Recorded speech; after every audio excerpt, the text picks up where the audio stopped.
यह डिक्टेशन में 120 शब्द प्रति मिनट की गति से बोल रहा हूँ। Ready start. हम लोग एक सरकार की हैसियत से शांति और व्यवस्था के लिए जिम्मेदार थे, और यदि हम शांति और व्यवस्था कायम नहीं रख सकते थे तो सारे देश के छिन्न भिन्न होने का भय था। उस जिम्मेदारी को छोड़ देने का या किसी दूसरे रूप में कार्य करने का हमें अधिकार न था, लेकिन हमारे मन में सदा यह संघर्ष और ख्याल रहा है कि महात्मा गांधी ने जिन बड़े सिद्धांतों को हमें सिखाया था उनके विषय में हम कपटपूर्ण व्यवहार कर रहे थे। हम बातें तो गांधी जी के सिद्धांतों की करते थे, पर हर कदम पर हम उनको अमल में लाने में असफल होते थे। यह कष्टकर परिस्थिति थी, परंतु देश में उस समय जो वस्तु स्थिति थी उसे देखते हुए हमें एक विशेष प्रकार से कार्य तो करना ही था। मैं नहीं कह सकता कि हमने इस भिन्न कार्य किया होता तो वह अच्छा होता। हम लोगों ने अपनी बुद्धि के अनुसार काम किया और किसी समय भी महात्मा गांधी के संदेश की यथार्थता या सत्य से इनकार न करते हुए हमने वह किया जिसे कि हम अत्यंत आवश्यक समझते थे। अब जो प्रश्न बार बार अपने विविध रूपों में हमारे सामने आता है वह यह है कि हम एक व्यापक रूप में नागरिक स्वतंत्रता के लिए प्रतिज्ञाबद्ध हैं। जब तक कि नागरिक स्वतंत्रता का खूब विस्तार न हो, देश में असली स्वतंत्रता नहीं हो सकती।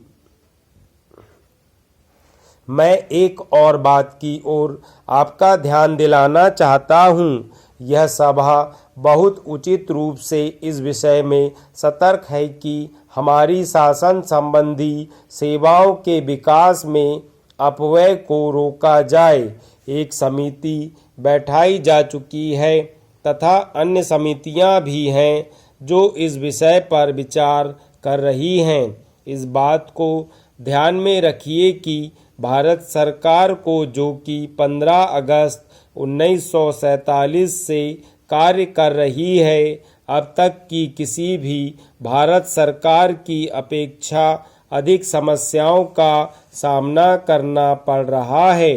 एक तो पहले की सरकारें सामाजिक ध्येय को जो उनके सामने होता था अपना मुख्य कार्य या उतने ही महत्व का कार्य नहीं समझती थीं जितना कि हमें समझना चाहिए।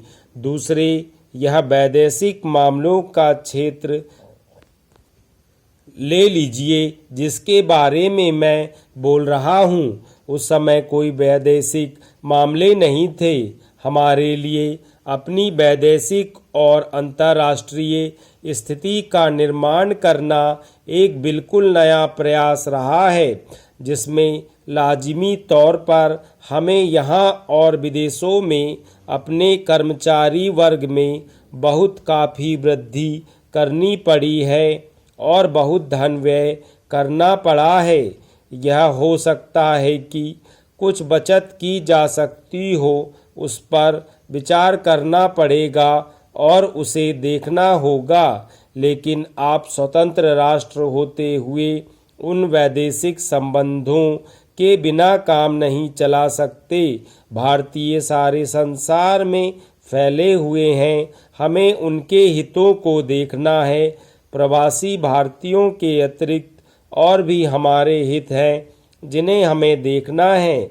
एक स्वतंत्र देश के लिए, विशेषकर भारत जैसे महान और बड़े देश के लिए, यह बिल्कुल असंभव है कि वह विदेश व्यापार गृहों, विदेशी दूतावासों और विदेशी व्यापार मंडलों आदि के साथ ऐसे संबंध स्थापित किए बिना अपना अस्तित्व बनाए रख सके।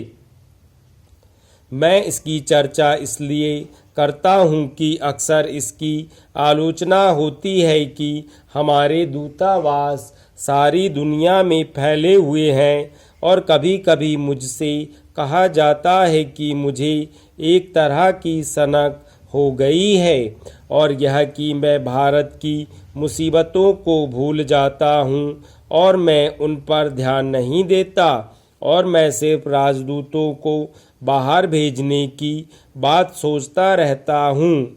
मैं चाहूँगा कि यह सभा इस मामले पर विचार करे और इसके संबंध में बिल्कुल स्पष्ट रूप से समझ लें। इससे पता चलता है कि लोगों को इसकी काफ़ी समझदारी नहीं है।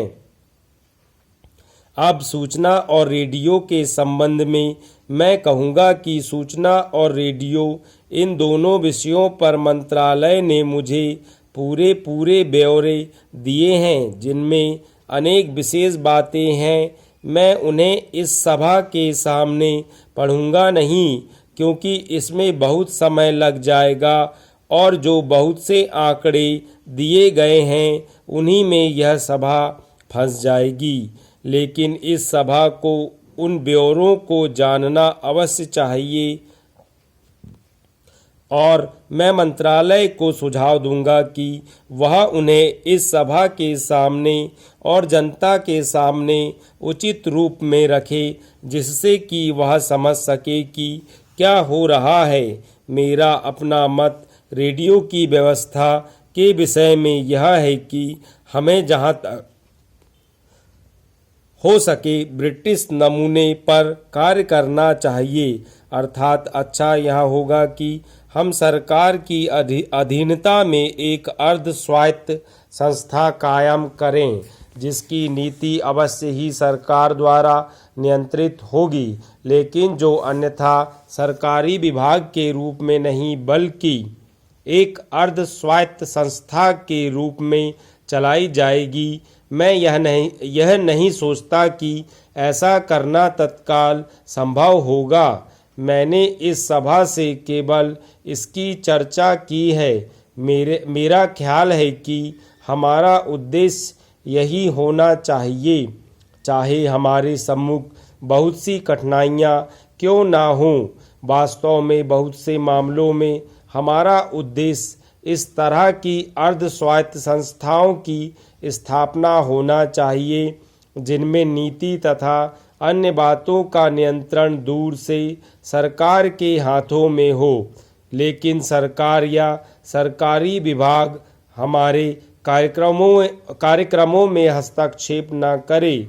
लेकिन यह तात्कालिक प्रश्न नहीं है। यह स्पष्ट है कि हमारी विभिन्न सेवाओं में समाचार वितरण, भाषा के प्रश्न आदि में कौन सी नीति बरती जाए, इस पर यहाँ होने वाले वाद विवाद ने सभा के विचारों का संकेत दे दिया है।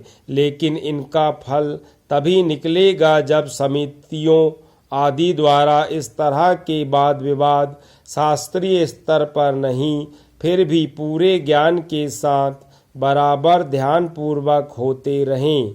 कटौती के प्रस्तावों के संबंध में किए गए भाषणों द्वारा इस विषय पर ठीक विचार हो सकना वास्तव में असंभव है। मुझे एक माननीय सदस्य से यह जानकर खेद है कि कुछ प्रांतों में सलाहकार समितियां ठीक नहीं चल रही हैं। मैंने समझा था कि रेडियो के संबंध में यह आवश्यक है कि ऐसी समितियां जल्द काम करती रहें, उनसे सलाह ली जाए और उन्हें बताया जाए कि क्या हो रहा है।